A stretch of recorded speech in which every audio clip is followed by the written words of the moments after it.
kenapa kok masih saja tetap bisa jebol gitu ya. Itu yang saya nggak tahu. Nah, termasuk beberapa kemarin saya mengajar di kelas lain ya.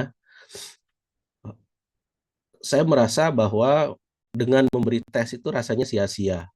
Dalam artian bahwa sebenarnya UTS itu kan tujuannya untuk pertama untuk melihat progres seberapa jauh adik-adik punya pengetahuan ya untuk mengetahui dan mengevaluasi itu. Nah, dari sana juga eh, kita berharap bahwa dengan mempersiapkan diri dengan baik untuk UTS itu artinya adik-adik belajar kan gitu. Belajar dengan kata lain adik-adik akan eh, berupaya mematangkan pengetahuan adik-adik.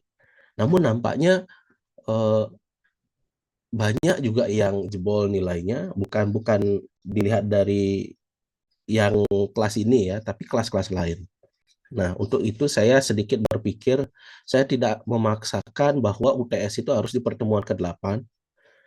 Jadi saya lebih memprioritaskan adik paham dulu 3 konsep yang akan kita pelajari dulu. Nanti sebelum UTS, barangkali ada yang ditanyakan, kita diskusikan, sehingga ketika berakhirnya sesi materi, sesi diskusi, kemudian adik-adik UTS-nya itu punya pemahaman yang matang. Jadi tidak hanya sekedar evaluasi pengetahuannya adik-adik, mau adik paham atau tidak, saya tidak mau kayak gitu. Saya berharap bahwa adik-adik benar-benar memanfaatkan waktu, kesempatan dan peluang yang ada untuk memahami konteks materi yang kita sedang pelajari. Nah, itu dulu dari saya ya, sebelum kita memulai materi. Jadi saya tidak berharap adik-adik itu UTS jebol semua. Saya berharap justru bahwa adik-adik itu ketika UTS nanti semuanya mendapat nilai yang ideal. Itu harapan. Tidak ada dosen atau pendidik yang lain yang berharap bahwa wah saya nggak suka sama ini biar nilainya jebol. Saya tidak ada yang seperti itu. Nah, itu seperti itu. Mudah-mudahan bisa ya bisa dimaknai dengan baik ya, sehingga ini juga menjadi eh, perspektif positif bagi adik-adik juga, memulai dengan hal-hal yang baik ya. Oke, nah itu dulu dari saya terkait dengan apa namanya persiapan UTS kita. Nah, sekarang kita akan maju ke tugas yang saya berikan. Minggu lalu saya sudah memberikan tugas ya pada adik-adik terkait dengan apa yang eh, kita pelajari tentang looping ya. Nah, yang tugas yang saya berikan kemarin itu sebenarnya adalah tugas yang kalau dibilang susah itu sama sekali tidak susah kalau kita memang sudah paham konteks sintak ya adik-adik ya. Tapi saya nggak tahu apakah ini sudah berhasil dikerjakan atau tidak. Jadi itu.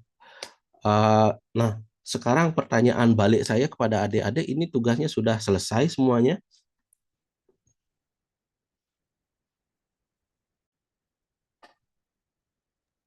Udah, Pak. Sudah, Pak. Sudah. Coba Raisen yang bilang sudah.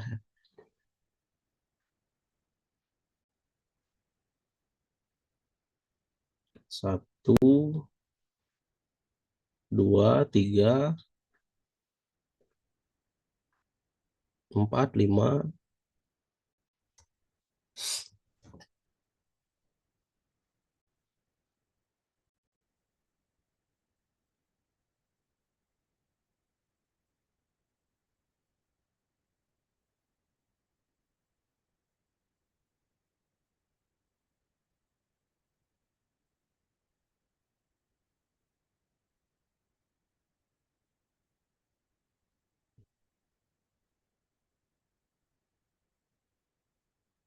Rata-rata semuanya sudah berarti ya.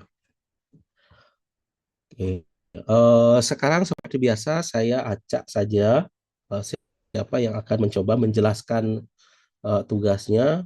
Kalau minggu lalu ada Resia, Haya, Brenada, sama siapa lah gitu yang maju ya. Nah, oh ya Ajus, sekarang coba yang lain ya. Kita biar pemerataan lah ya. Biar nggak itu-itu saja yang muncul ya. Kalau itu saja yang muncul nanti yang dapat nilai bagus ya itu-itu saja ya.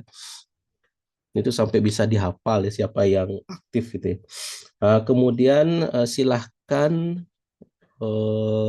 Dek Dwi Tayani, gitu ya. Dwi Tayani atau Dek Febri Anissa Siregar. Bapak izin punya saya masih ada error, Bapak. Oke, silakan Dek Febri kalau gitu. Baik, Bapak izin share screen.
Sudah Febri?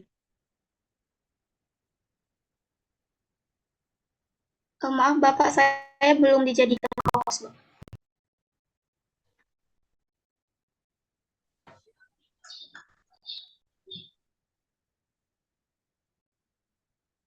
Firna jadikan host dulu Febri ya. Karena ini tidak berbayar jadi ya cuma host saja kayaknya. Jadi cuma bisa lempar-lempar status hostnya aja.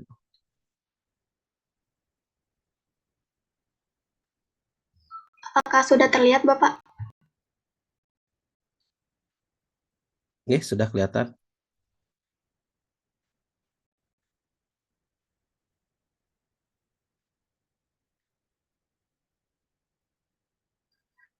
Baik, di sini yang pertama saya tentunya menggunakan input IOStream, lalu using namespace std, lalu ada in main, lalu di sini saya menggunakan in input, lalu in angka, lalu di sini ada print untuk memasukkan inputnya, lalu ada scan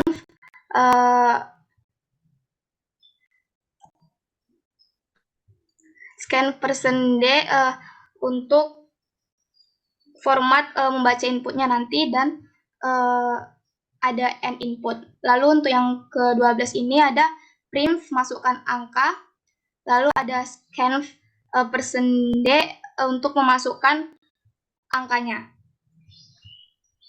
Lalu ada size untuk ukuran tabelnya nanti, yaitu input dibagi 2 karena kemarin Bapaknya nyuruh untuk dikali 2. Lalu ada in dalam, untuk angka dibagi 2.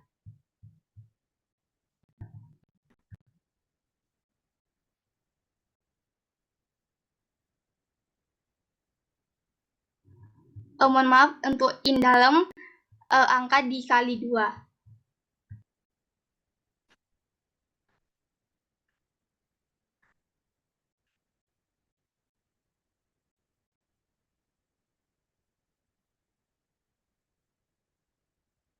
Silakan dilanjutkan.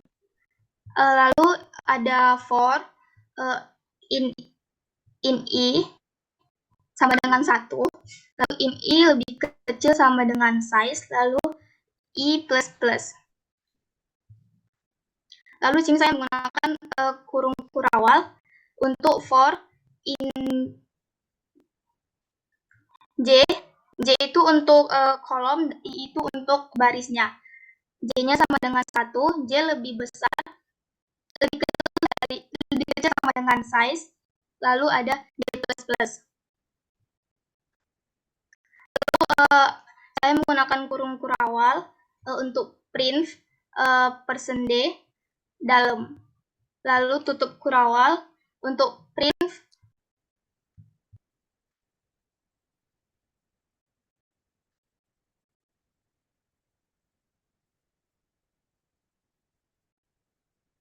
Ya, silakan dilanjutkan saja, Dek.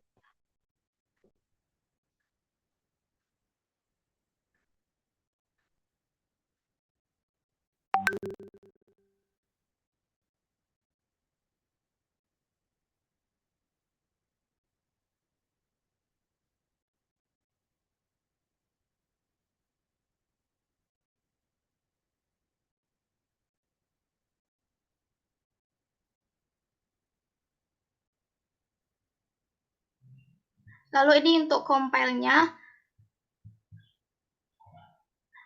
Misalnya saya ketik 6 untuk inputnya, lalu untuk angkanya saya ketik 4, maka hasilnya akan muncul, mohon maaf Pak,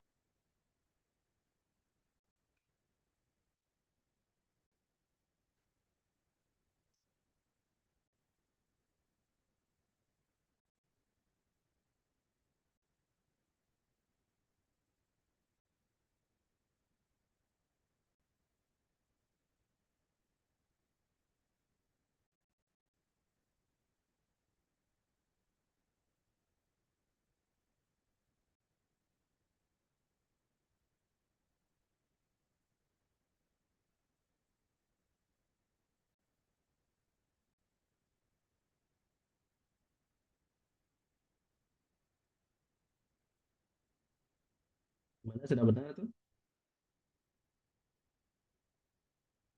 mohon maaf untuk 6-nya banyak barisnya itu dari 6 kali 2 yaitu 12, lalu untuk angka 6 yang ada di kolom ini itu dari 3 kali 2 Bapak. 3 kali 2, 1, 2, 3, 4, 5, 6, 7, 8, 9, 10, 11, ada 12. 12 itu tuh dari input 6 kali 2-nya Bapak. 1, 2, 3, 4, 5, 6, 7, 8, 9, 10, 11, 12 juga.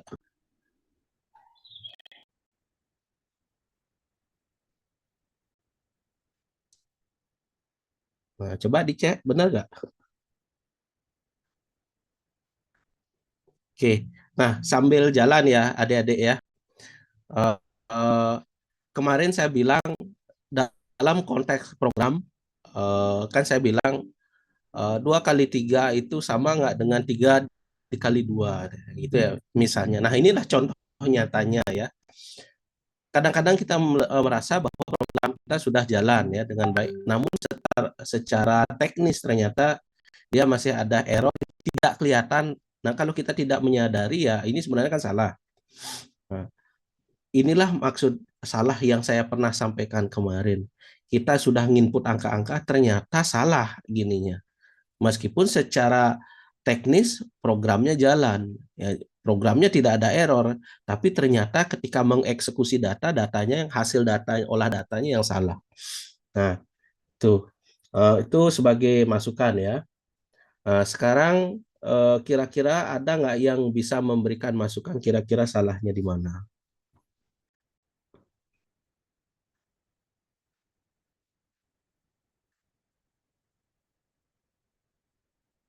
Yuk, proaktif ya adik-adik ya. Izin menanggapi, Pak.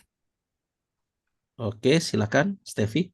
Tadi di situ Febri buatnya input dikalikan 2 dan angka juga dikalikan 2, Pak. Jadi di sini angkanya itu dikalikan 2 menghasilkan 12 setiap baris dan setiap kolom.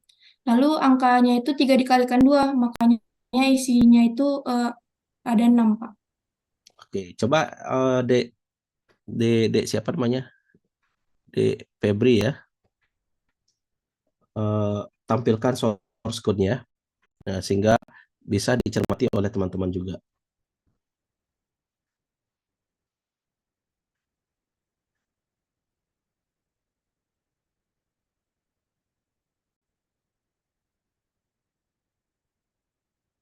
Silakan Dek Steffi dan teman-teman yang lain berikan masukan ke Dek Dek siapa ya tadi ya? Febri ya.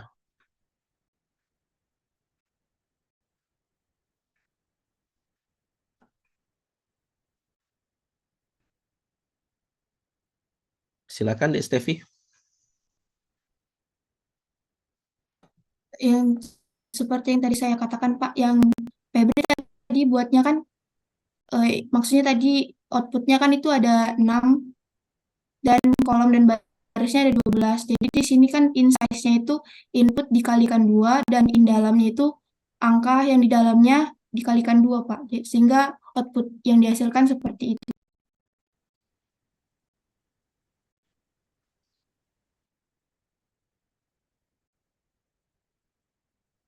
Oke, silakan Dek Febri. Coba diperbaiki dulu.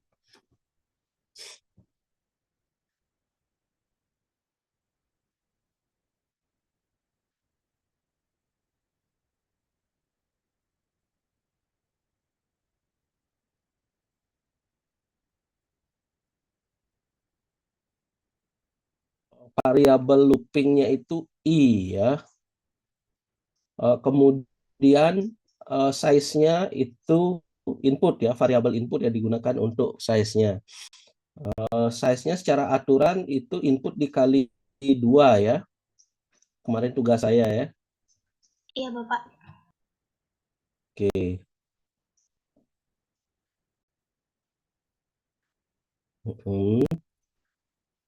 For integer J sama dengan size. Persen D dalam. Dalamnya itu angka dikali 2. Di mana kesalahannya tadi, di Febri kalau gitu deh. Coba turun lagi.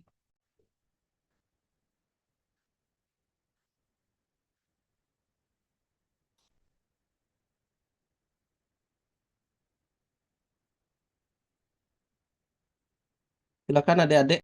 Ini Haya, Ajus, Era, Renada.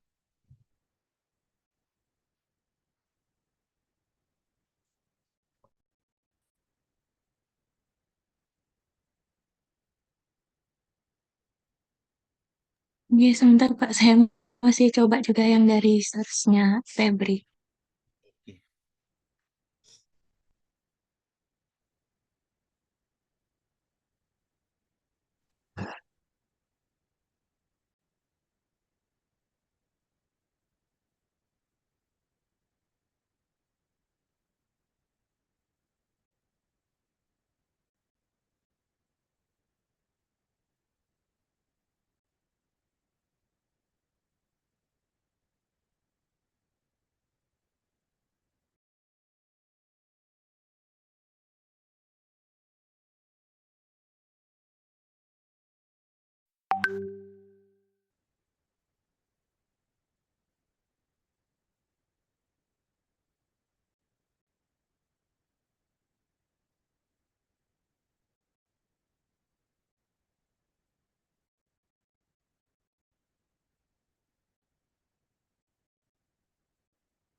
Ya, sudah.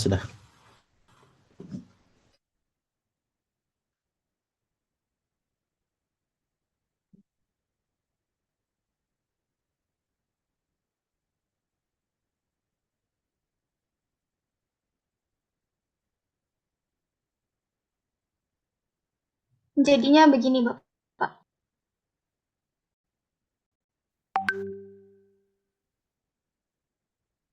Masukkan input, masukkan angka. Nah, ternyata masih salah ya. Silakan yang lain sama-sama dicermati, dicek dulu ya. Kira-kira di mana kesalahannya temannya. Sekarang silakan di screenshot dulu punya temannya atau bagaimana teknisnya. Silakan buka ininya adik-adik, silahkan cari ya. Nah, sekali lagi ini perlu praktek. Jadi kalau adik-adik hanya diam dan tidak mencoba ya susah ya. Karena ini tidak sama dengan mata kuliah eh, teori ya. Jadi harus perlu benar-benar praktek ya di sini ya.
Izin masuk, Bapak. Ya silakan Dek Brenada. Kalau dari saya yang for integer J sama dengan 1 tuh yang bagian angkanya itu diganti size, Bapak.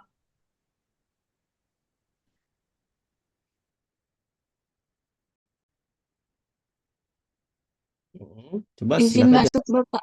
Coba, Kalau Ya. kalau dari saya, J kurang darinya di inputnya tuh dalam, bukan size. Dari for yang di dalam for ya. For di dalam for. Mm.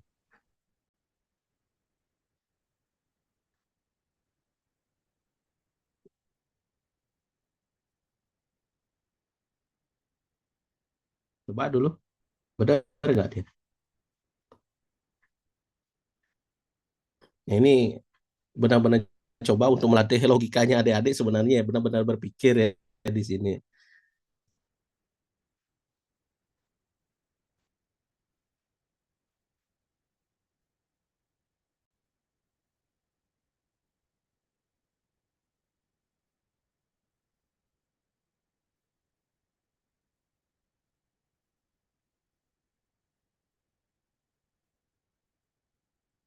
Begini, Bapak.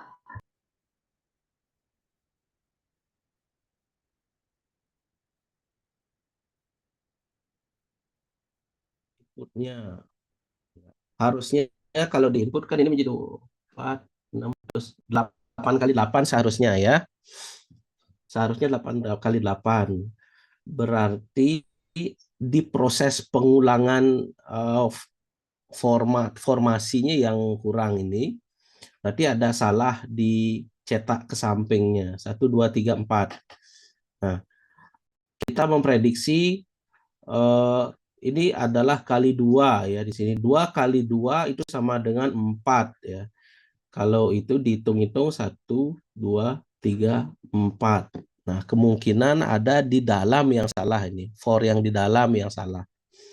Nah, coba ganti tadi pakai dalam ya. Sekarang coba pakai yang size. Ya. Gimana hasilnya?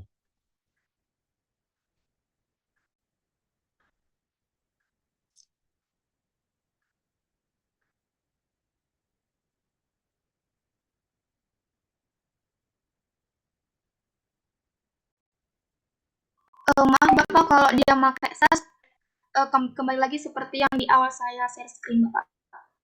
Berapa jumlahnya? Ada 6 baris dan ada 12 baris dan kolom, terus dalam isinya itu ada 6. Ada angka 6. Uh,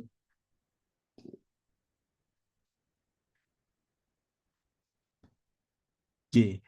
Coba sekarang ganti I. Size-nya itu diganti dengan I. Size yang di bawah.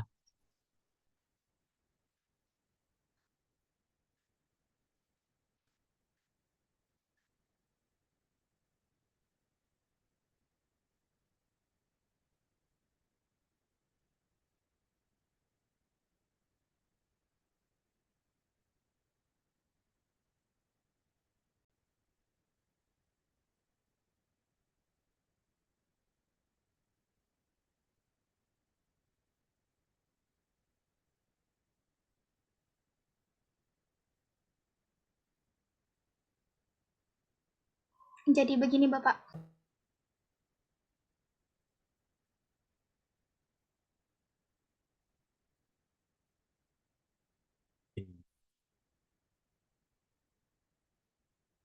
Silakan dipikirkan dulu ya.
Gimana yang lain?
Dwi Tayani, bagaimana Dwi Tayani?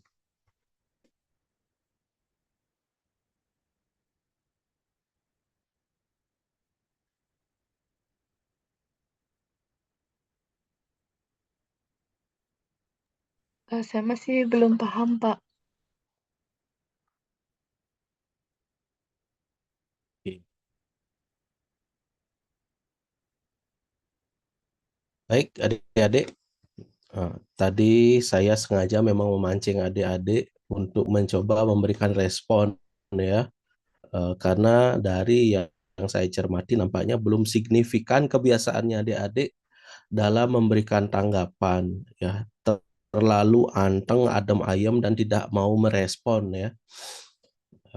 Padahal sebenarnya kalau memang adik-adik tidak paham, cukup mengatakan saya tidak paham, Pak. Itu harapan saya. Tuh. Karena inilah sumber dari permasalahan adik-adik kalau nilainya jebol ya. Tidak mau ngomong, tidak mau menyampaikan apa permasalahannya, kemudian giliran sudah tes semuanya pada bingung atau sudah kalau ditunjuk gilirannya semuanya pada bingung. Ya. Ini hanya masukan saja ya bagi adik-adik, entah ini di mata kuliah saya saja atau bagaimana saya tidak tahu, tapi saya berusaha mengabaikan itu. Tapi ini penting bagi adik-adik, berkomunikasi itu adalah solusi terbaik untuk bisa mengembangkan pemahamannya adik-adik. Nah, itu dulu artinya tutur dua yang saya berikan kepada adik-adik didengarkan atau tidak ya nggak masalah ya. Yang jelas saya tidak suka kalau ditanya atau disuruh merespon hanya diam gitu ya. Saya tidak suka seperti itu. Karena sebenarnya tujuannya adalah untuk mengetahui seberapa jauh adik-adik menangkap dan ketika permasalahannya adik-adik itu ada di mana permasalahannya itu sebenarnya tujuannya adalah mengejar di mana permasalahannya adik-adik. Tapi ya nggak masalah kalau adik-adik nggak mau ngomong gitu ya. Oke, silakan Febri di close dulu ya.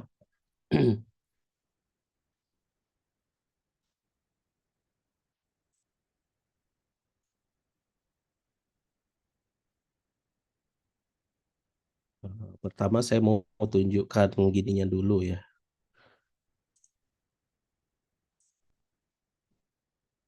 Mudah-mudahan tidak gini nih sekarang.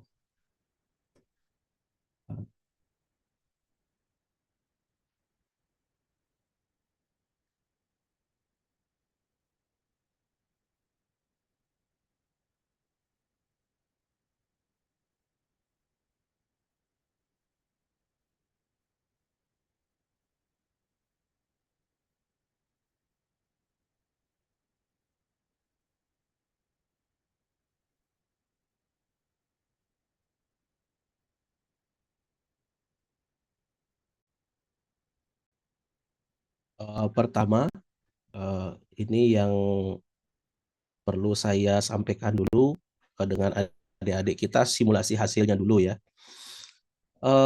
Kondisi yang saya berikan ini adalah ya jumlah perulangan itu dikali 2. Kemarin saya keliru ya, seharusnya nih angka yang diulang itu, angka yang ditampilkan itu kan harusnya adalah inputan dikali 2 ya.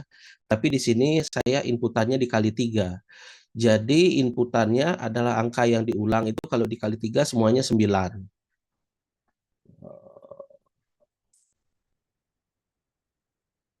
Laser.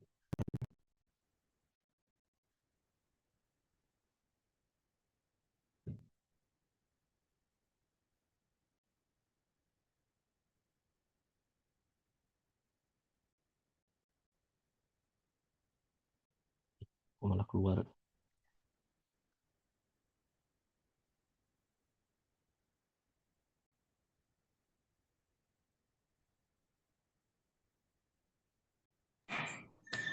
Sampai di sini dulu ya. Saya berikan batasan khususnya dulu bahwa jumlah perulangannya itu adalah dikali 2. Kemudian angka yang ditampilkan saya buat 2 kali 3. Nah, adik-adik, kemudian yang kedua dan wajib adik-adik ini sebenarnya harus sudah bisa melangkah itu adalah ketika kita membuat format program. Jadi sekian pertemuan sudah kita lakukan, semestinya adalah adik-adik sudah membiasakan dengan format program yang sebenarnya lebih estetis, lebih rapi dan bisa di reusable ya, dalam artian selalu eksekusinya itu bisa diulang-ulang. Nah, kenapa itu di awal coding saya berikan kepada adik-adik menggunakan konsep label untuk membiasakan adik-adik itu membuat format program yang baku dulu. Makanya algoritma seleksi itu kalau dilihat itu 3 kali pertemuan dan perhitungan saya karena adik memang perlu pemahaman basicnya. Tuh yang kedua. Nah, dari teks ini, jadi kalau saya mau ngulang tinggal ketik ya dan bisa mengulang lagi. Bisa jumlah perulangannya berapa? 2. Kemudian saya masukkan 6 untuk ininya. Nah, jadi 2 kali 2 adalah 4, 1, 2, 3, 4, 1, 2, 3, 4 ya. 6 kali 3, 18. 18 ya. Jadi kondisi ini sudah benar ya. Jadi kondisi ini sudah benar. Nah, sekarang kita masuk adik-adik ini kondisi kesalahannya di mana sih? Kita lihat.